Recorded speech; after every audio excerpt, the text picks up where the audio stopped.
David Lammy has never disguised his view that Brexit harmed Britain. I agree.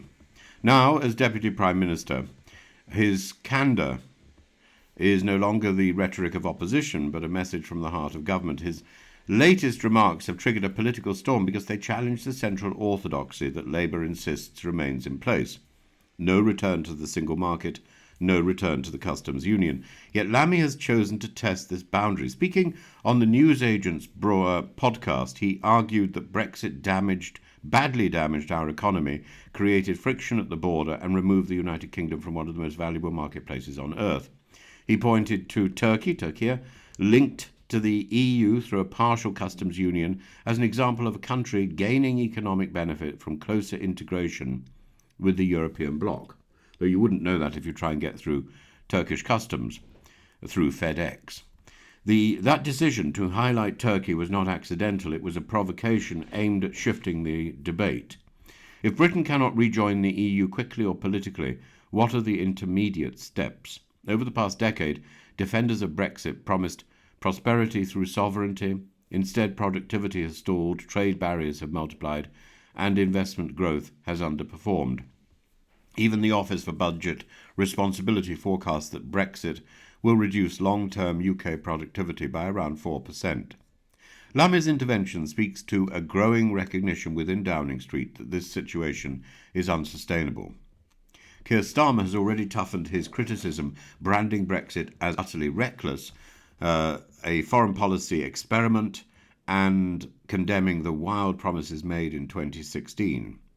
The political strategy is becoming clear. Blame the Conservatives for the damage, present Labour as the responsible repairman. But this recalibration carries risk.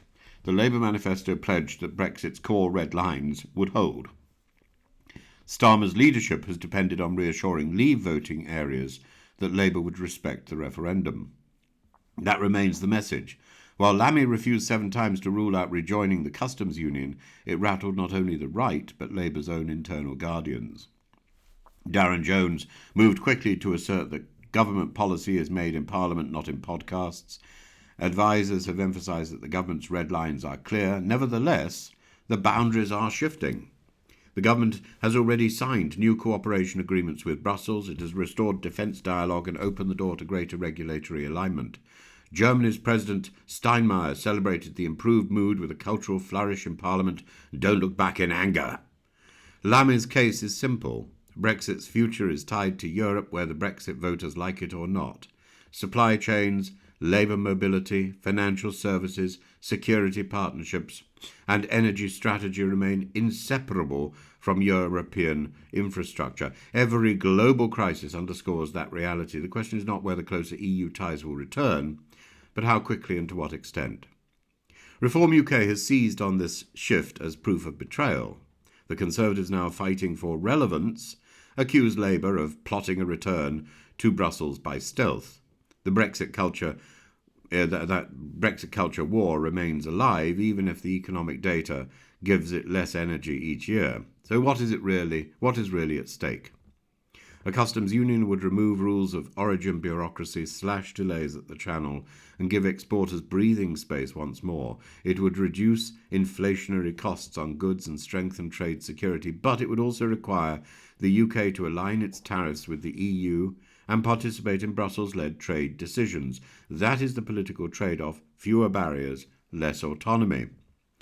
Lammy is quite right to surface those economic benefits. He's right that Brexit has harmed Britain. The courage in his argument is that he forces us to confront the contradiction at the heart of the post-Brexit condition. We want the prosperity of integration without the obligations of membership. A mature country cannot live indefinitely in that fantasy. Lammy's gauntlet is not to call to rejoin the EU tomorrow, but a challenge to accept reality as it is.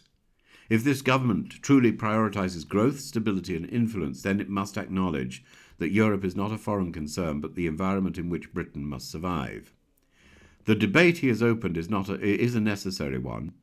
For too long, political leaders have tiptoed around uncomfortable truths, fearful of stirring old battles. Lammy has chosen honesty over caution, and in doing so, he has exposed a central tension in Labour's project: how to heal a country still struggling with the consequences of its greatest peacetime political decision.